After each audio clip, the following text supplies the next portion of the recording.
If you're a big fan of movies, you'll probably be aware of the Criterion Collection, a curated bunch of movies in world cinema of all languages that go back throughout the history of cinema. The Criterion Collection is kind of like the real Oscars. On their channel, they have this series called Closet Picks, in which directors and actors and other famous people are invited to come into the closet where all the DVDs and the Blu-rays are to pick out some movies that they really love and talk a bit about them. I myself am in the process of trying to shoot a feature film, so this channel and the videos they put out are invaluable for me to try and broaden my influences. I've literally seen all of the videos of the different actors and directors talking about what films they love, and a few names keep coming up time and time again, which has prompted me to do some research about these directors. 8.5 by Fellini, Kes by Ken Loach, Naked by Mike Leigh. One name that kept coming up that I wasn't familiar with was Claire Denis. When a director's name comes up this many times, I feel obligated to check out their movies. Now, before I continue, I want to talk a little bit about violence in movies. I always figured there were two schools of thought when thinking about violence in cinema. There's the light-hearted blockbuster type of violence where actions don't really have consequences. And then there's the visceral, guttural realism of directors like Cronenberg or Guillermo del Toro. Now, this is a reductive way to think about it, but generally, this is how I thought about violence and how it's used in storytelling. Brutal realism versus light-hearted glorification. So just check out this clip from Claire Denis' movie without context, and then I'll talk about why it's so brilliant.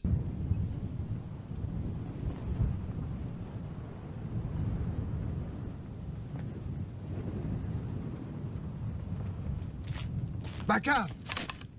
T'es plus africain. Maintenant t'es légionnaire, compris?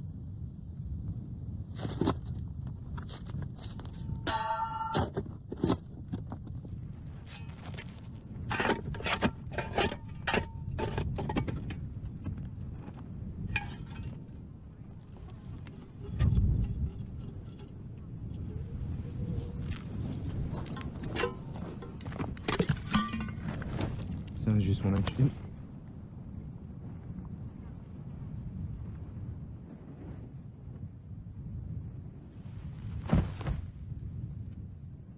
I could make an entire other video about this movie and what makes it so great and how it subverts the cinematic language established by the likes of Hitchcock or Spielberg.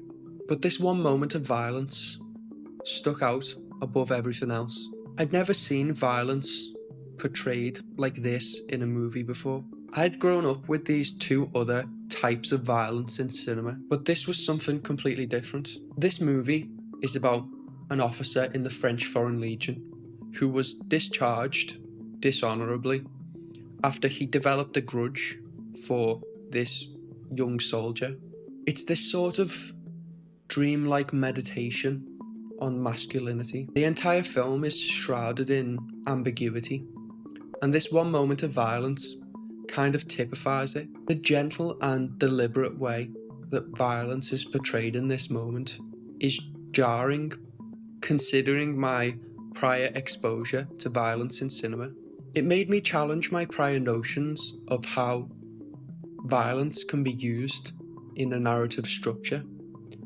And it brings me to the main point of this video. We desperately need more female representation among film directors. We're oversaturated with the Michael Bay Transformers glorification of violence, and that has its place, but we need different perspectives. The movie I'm talking about by Claire Denis is called Beau Travail, and the reason I've spent so long talking about it without saying the title is because I'm worried that I'm going to mess up the pronunciation, which I probably have. Now, I'm not saying that this film couldn't have been made by a man, or that women can't make mindless glorification, violent type movies. But what I am saying is that a person's lived experience is going to contribute to the art that they create. I had a similar feeling when I seen Moonlight for the first time. That film blew me away. What makes Moonlight so special is that it's basically a film about gangsters and masculinity, but it's told through the lens of the director's lived experience. That's what makes it so powerful as a cultural commentary. You'll get the likes of Jordan Peterson claiming that the left wants equality of outcome and that representation in the workplace is this tyrannical endeavour. But in reality, the need for better representation is about the acknowledgement of people's lived experience. The more well represented we are, especially in the arts, will lend to a fuller and richer expression of the human condition. That's it for this video, guys. Make sure to like and subscribe if you haven't already, and I'll see you again soon.